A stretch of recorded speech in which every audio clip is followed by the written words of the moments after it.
Hey everyone, welcome to this week's training, The Myth of the Recruiter on the White Horse. So, we're going to do some serious myth busting today, and we're going to actually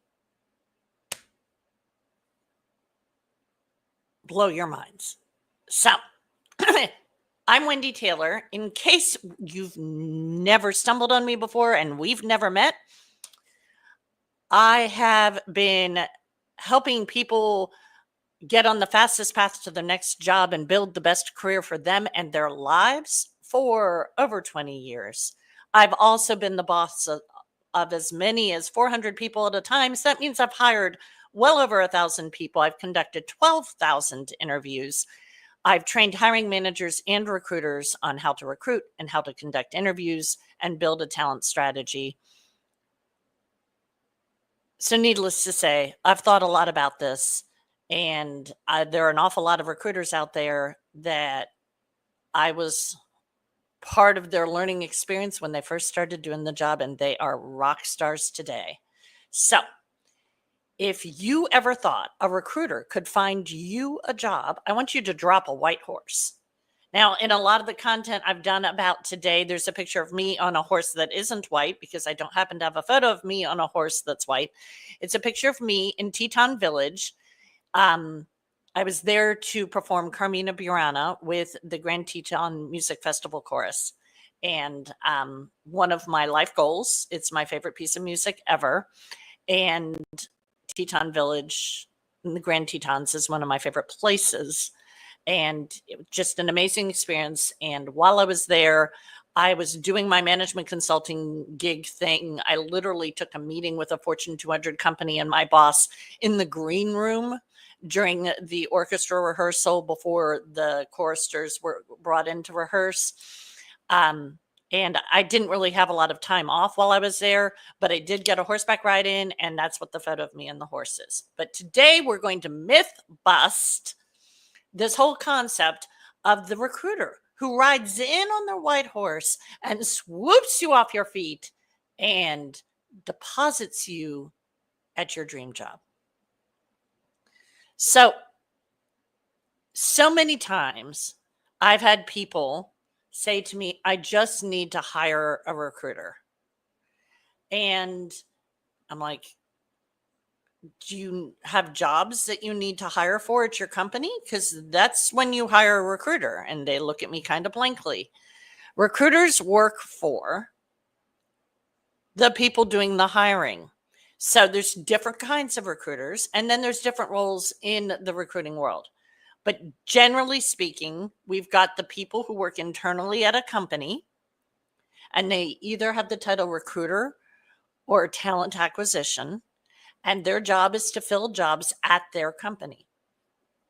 Then there are people who work for a company who gets paid by other companies to fill jobs for those other companies. Those recruiters actually have to do a fair amount of selling in addition to recruiting, and in fact are really rewarded for getting more clients. And clients are not candidates, but companies that pay their firm when they fill roles. Now,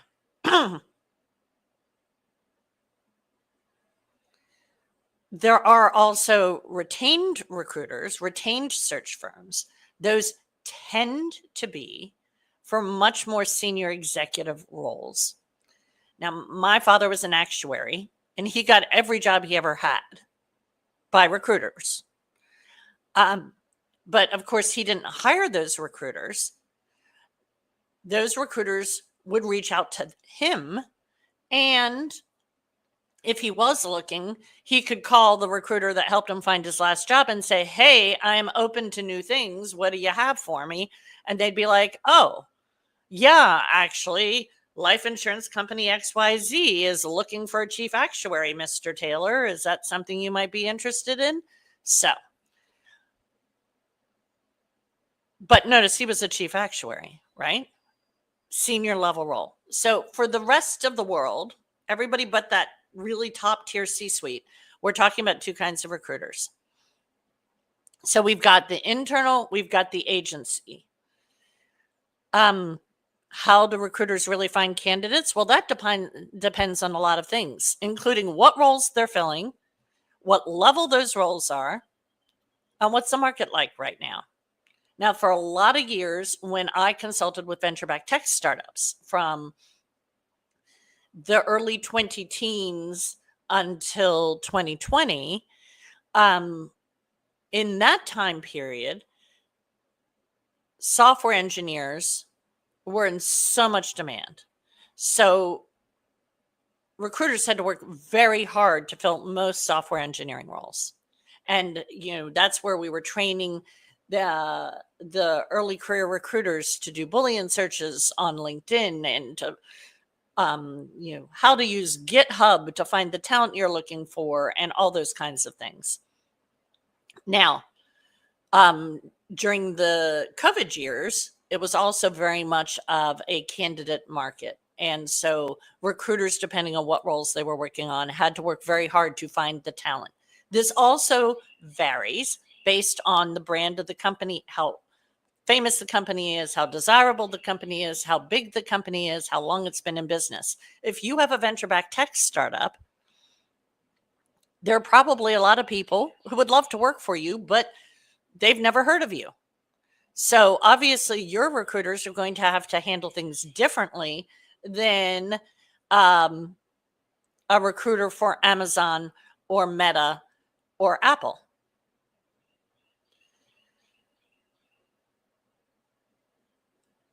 So I hope I've made it clear that a recruiter is not going to come riding in on their white horse and swoop you off your feet and trot off with you on their white horse and deposit you to your next job. And you certainly aren't going to hire a recruiter. But recruiters are part of your job search process. So let's talk a little bit about that. Don't reach out to recruiters and say, do you have a job for me? Certainly not internal recruiters. That's not helpful. But let's talk about what is helpful. When a recruiter reaches out to you, and let's just assume they're an actual recruiter in the United States working for an actual agency or an actual in-house recruiter at a company. If they reach out to you about a job that you don't want, and you have bandwidth, and depending on your current employment situation, I'm suggesting you find the bandwidth, respond to them, say no politely, and if you know somebody, make an intro. Just like everybody else, recruiters don't keep the job they have for forever. You never know when they're going to be recruiting at a different company, or if they're an agency recruiter, when they're going to be recruiting for a different client tomorrow. And so you want to be a good human. So my general advice when it comes to recruiters is remember that they're human.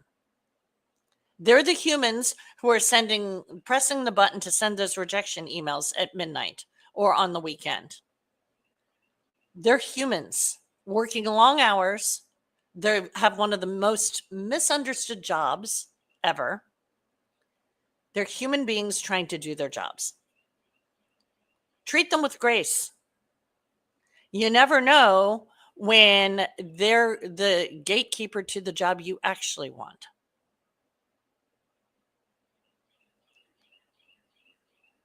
And I'll tell you a secret.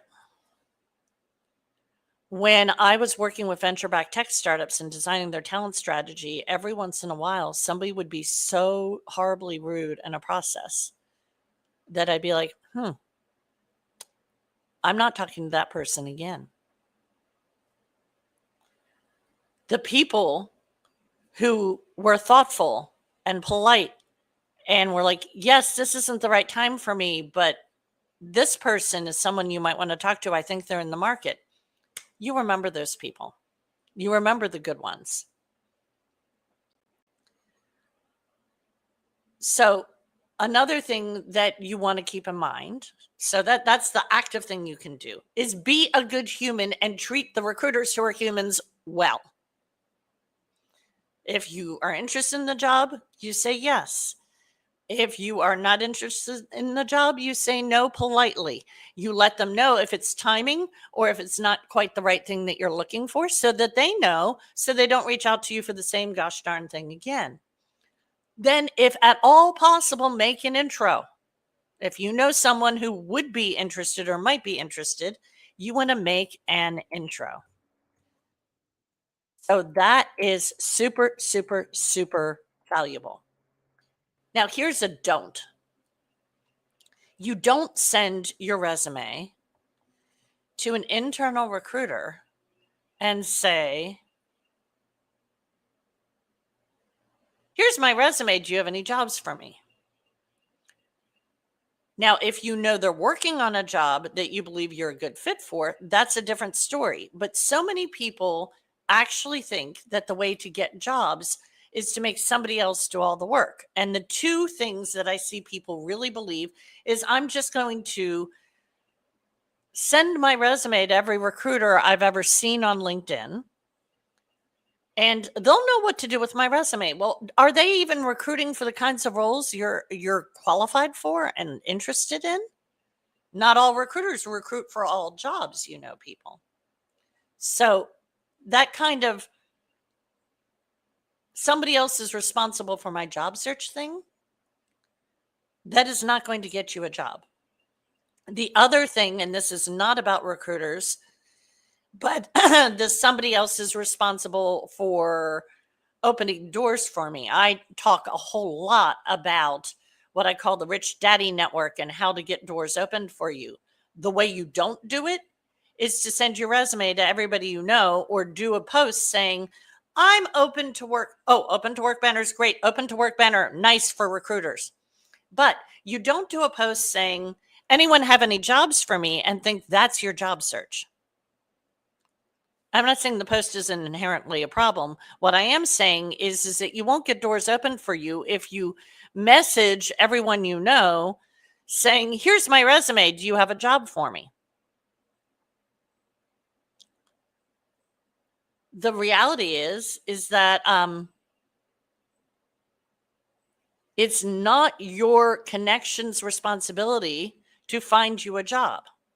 Now, if you are interested in working at a company and you want to meet people at that company and you see that I am connected to somebody at that company who it would be valuable for you to meet, then send me a message by all means saying, would you introduce me to this person? And I'll be like, sure, send me what you want me to cover in the intro.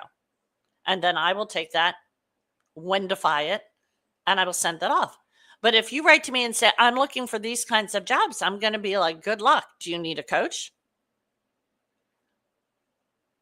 Because it is not your network's job to find you a job, just like it's not a recruiter's. So back to the recruiters. In addition to building relationships with recruiters in the two ways we've already talked about, there is a third way. And that is, if you're open to work and you are not currently employed, because that requires nuance, use the open to work banner.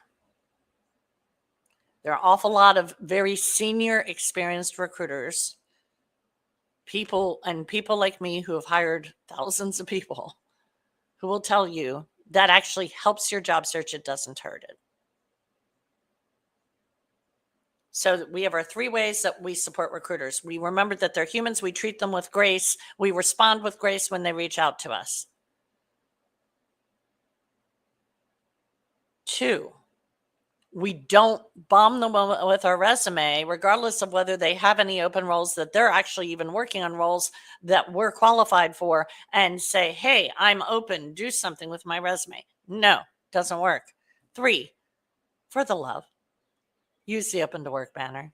Okay. Now, if recruiters aren't going to find you a job and your network isn't going to find you a job, who is going to find you a job? I have bad news for you. The answer to that question is you. Now, this is a tough market. Job searches are hard. It's been a tough market for a solid several years now. I've been doing this for over 20 years. I've seen tough markets and easy markets from the candidate side. Since late 2022, it's been rough.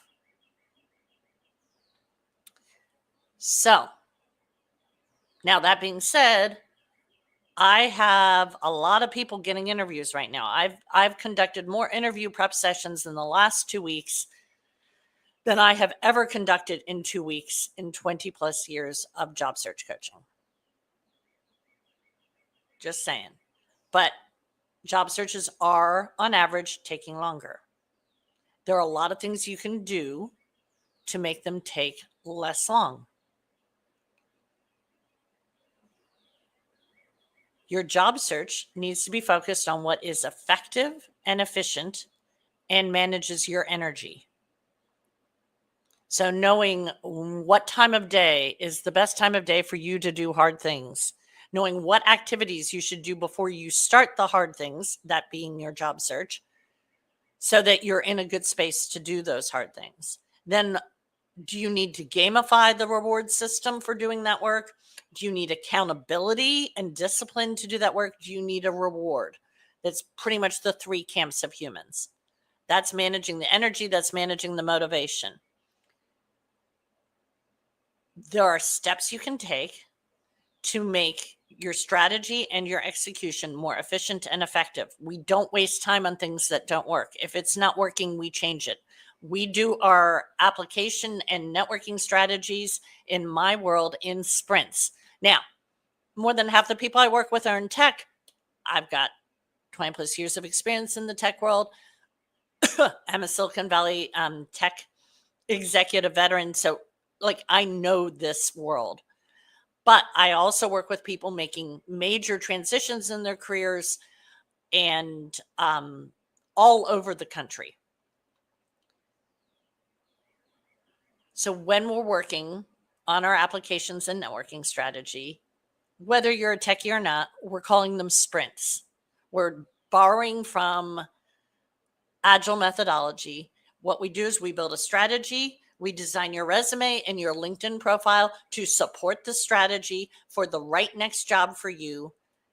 And if the job you really want is out of reach, then the fastest path to your next job is the thing that will make it easier for you to get the job you really want. We build that strategy. We start executing. We decide what you're going to do. If you're employed, it's which days a week are you going to work on it? If you're unemployed, you're going to do that 5 days a week. But if you are a developer, if you're a software engineer, you've got to be prepping for tech interviews depending on your level of fluency with the tech that you're going to be interviewing on. And so that's going to be part of the process. So we decide what your target number of activities are and what those specific activities are on a daily basis if you're in a full-time job search, on a several days a week basis if you are full-time employed. You do those things. A week later, we check. We say, did you do the things? And what results did we get? Are there enough jobs for you to apply to? Are you getting traction with the applications? How's your networking methodology going? We have a very specific methodology, a system that I built that really works for people that can't count on applying to jobs as the path to getting their next job. So we look at what you're doing. We say, okay, do you need to up your game or do we need to change the game? We do that. We move on. We do another week. It's about efficient, effective, and energy. But it's also about support. So that's how my clients get interviews without waiting for recruiters. They are proactive. They are taking charge of their job search. And they're being a good human while they're doing it. Because recruiters are humans too. If you love horses, that's great. Go ride a horse. but the recruiter isn't coming on one. And if that's the only thing you remember from today, remember, there is no recruiter on a white horse who is coming to rescue you. But that doesn't mean there isn't help. If you want my recruiter relationship cheat sheet, drop me a white horse. And if you would like support on this really hard process called a job search, and you would like some help designing an effective, efficient job search process, job search strategy that actually works for your energy and doesn't crush your soul, DM me and we'll talk, because that's what I'm here for.